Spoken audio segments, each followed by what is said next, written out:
Je vais vous présenter donc l'expérimentation qu'on a fait nous sur un territoire de 60 000 habitants en collecte latérale. Donc Cyclades, nous on a la chance d'être basé en Charente-Maritime, donc on a la mer pas loin, vous voyez. On est sur un territoire de 230 000 habitants. Et là, donc on va vous présenter cette expérimentation qui maintenant est terminée. Donc on est en phase de déploiement de cette solution-là sur la collecte latérale des biodéchets.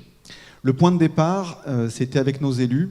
On a beaucoup travaillé sur la réduction de fréquence. On a développé depuis très tôt de la robotisation de nos collectes et du passage en C05 en ordures ménagères.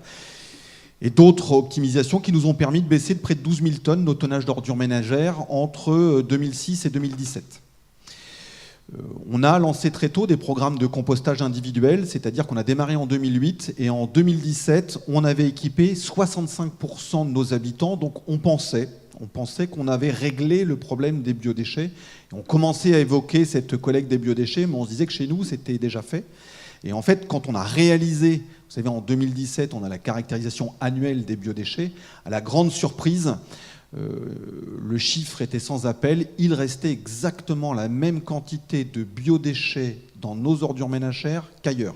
C'est-à-dire qu'on avait entre 30 et 35% de biodéchets. Donc la solution de compostage individuel, on l'a jugée insuffisante, intéressante mais insuffisante. Et donc on s'est lancé dans un programme de 3 ans de recherche, de solutions. Donc on a déployé des solutions pour retenir au final celle de la collecte latérale des biodéchets. Donc 3 ans d'études accompagnés par l'ADEME sur des fonds. Donc à l'époque il y avait des fonds Tribio pour déployer ces biodéchets.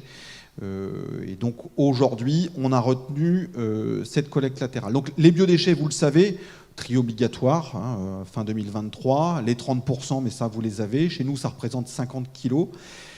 Et la volonté, c'est d'offrir la possibilité à l'ensemble des habitants de notre territoire, pourtant, vous avez déjà vu, largement équipés en composteurs individuels, une solution pour répondre dans un territoire. Nous, on est sur un territoire plutôt dans du mix rural. Alors, on a aussi le traitement des déchets sur l'île de Ré, donc ça, c'est un autre sujet. Mais grosso modo, on a des villes maximum de 10 000 habitants et on est sur du mixte rural. Donc, c'est qu'est-ce qu'on pouvait apporter comme solution pour rendre localement à la terre, effectivement, ces biodéchets-là. Et on l'a inscrit dans un plan politique beaucoup plus large. Donc là, on va présenter cette solution-là, où il faut qu'on réussisse notre solution de collecte des biodéchets, puisque nous allons rénover aussi notre UVE d'incinération en mettant un four à plus haut PCI. Donc il nous faut des déchets plus secs. Également, on est en train de faire émerger sur notre territoire, on en a déjà 2, en partenariat avec des agriculteurs, des méthaniseurs. Voilà, on en a déjà 2 sur le territoire, pour pouvoir faire une boucle vertueuse, faire en sorte que ces biodéchets d'aujourd'hui puissent aller soit en plateforme de compostage, soit en méthanisation, mais en tout cas une utilisation locale. On ferait une vraie ressource énergétique ou agronomique et qui donne du sens aussi aux gestes de nos habitants. C'est-à-dire qu'on va dire à nos habitants, votre geste de biodéchets, nous allons le transformer localement et vous allez être utilisé chez les agriculteurs du coin pour faire pousser vos légumes, ou s'il y a un méthaniseur en énergie locale, quand vous allumerez votre robinet de gaz, eh bien c'est du gaz produit grâce à votre geste de tri. Pourquoi la collecte latérale? Donc on a testé 3 dispositifs. D'abord, c'est un gage de qualité. C'est ce qu'on a constaté sur nos 3 années d'études. C'est-à-dire que quelqu'un qui est équipé sur un dispositif de biodéchets et qui fait l'effort d'aller sur une borne d'apport volontaire, globalement, son geste de tri, il est de très bonne qualité. C'est-à-dire qu'on est à moins de 1% d'erreur de la qualité qu'on va trouver dans ces bandes d'apport volontaires. La deuxième chose, c'est que du coup, c'est une solution qui est complémentaire au compostage. J'ai un composteur, mais chacun a sa propre recette de compostage. Et du coup, il y en a certains chez nous qui, à un moment donné, décident, c'est l'hiver, c'est plus difficile, il est au fond du jardin, ils peuvent utiliser cette solution d'apport volontaire. 2, on a une cuve étanche, vous verrez sur les dispositifs, c'est-à-dire qu'on n'a pas de jus qui écoule par le fait d'être en latéral par le dessous. Donc en termes de propreté sur la ville, c'est pratique. Il est déplaçable. Collecte robotisée, alors nous on était déjà beaucoup équipés en collecte robotisée, mais ça veut dire aussi qu'on a un seul chauffeur. Donc par rapport à des histoires d'odeur, par rapport à des histoires de jus et tout ça, donc il n'y a pas de contact de nos chauffeurs avec ces bornes-là, et ça leur va, mais sachez, très très bien. Et la même chose, on a le pendant, c'est que sur du lavage, on est en lavage robotisé, donc c'est un camion qui vient, qui prend la borne, qui la lave, qui la repose. Et puis, vous allez le voir, mais ça sera surtout sur la fin, sur la partie économique, on vient complètement casser les coûts de collecte en latéral par rapport à de la collecte non latérale. La collecte latérale, comment ça se passe? Je vous ai mis 3 photos, mais on va voir un petit film. La prise en main pour les chauffeurs, c'est de 1 à 2 jours. C'est-à-dire qu'un chauffeur qui est plutôt à l'aise, eh bien, c'est en 24 heures, il l'a pris. Et vraiment, pour un chauffeur qui a des difficultés, c'est compliqué. Ben là, avec le matériel de chez CEMAT et avec les bornes de chez Contenur, en 48 heures, normalement, ils maîtrisent. On n'a personne qui a dépassé ça.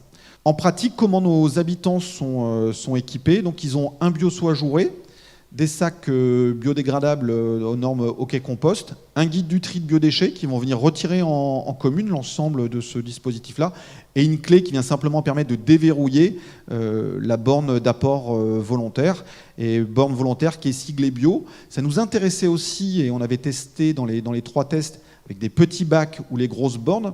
Alors la borne, elle prend un peu plus effectivement de volume sur la voie publique, mais les gens nous disent, du coup, ça nous a permis de clairement l'identifier. Et ça a été un plus, c'est de se dire sur ce nouveau geste, on sait qu'en France, il faut souvent 10 ans pour intégrer un nouveau geste de tri. Et bien là, on vient la rendre visible, identifiable, et ça a été vu favorablement par les habitants. Si on regarde maintenant les coûts, c'était un des vrais enjeux. Alors vous avez vu, ça s'est intégré dans un projet global, rénovation d'une usine avec un PCI plus haut, donc il nous fallait des déchets plus secs. Construction de méthaniseurs, on a 7 CDC adhérentes, on souhaite en avoir 1 par territoire, avec un partenariat avec des agriculteurs, on en a déjà 2 sur les 7. Et sur la collecte des biodéchets, c'était évidemment avoir le coût de déploiement le plus faible possible. Donc aujourd'hui, on a une équipe qui est maintenue à 4 personnes sur la sensibilisation, sur le déploiement au quotidien avec les équipes communication. Voilà.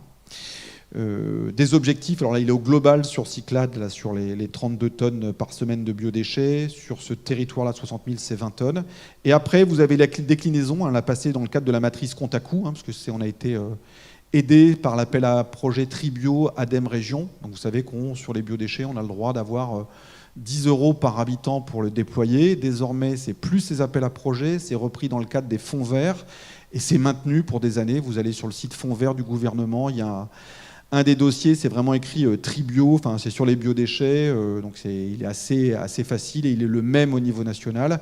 Et nous, on donne nos études qu'on a mis en place. Sur la collecte, c'est le gros coût, c'est 64% aujourd'hui des coûts, c'est 198 000 € par an. Qu'est-ce qu'on y a derrière? On a, sur ce territoire-là, typiquement, c'est un camion de collecte robotisé, donc c'est 250 000 € et une laveuse. 298 000 € pour laver ces bornes-là. Le matériel de pré-collecte, vous allez trouver les bioseaux et aussi les bornes. Les bornes, on est avec pédale, tout ça. Alors c'est un marché de 2 ans aux alentours de 900 € la borne. Le traitement, souvent plus faible, on échappe à la TGAP. Donc là, on est sur des plateformes de compostage SPA3 et puis du temps de réunion.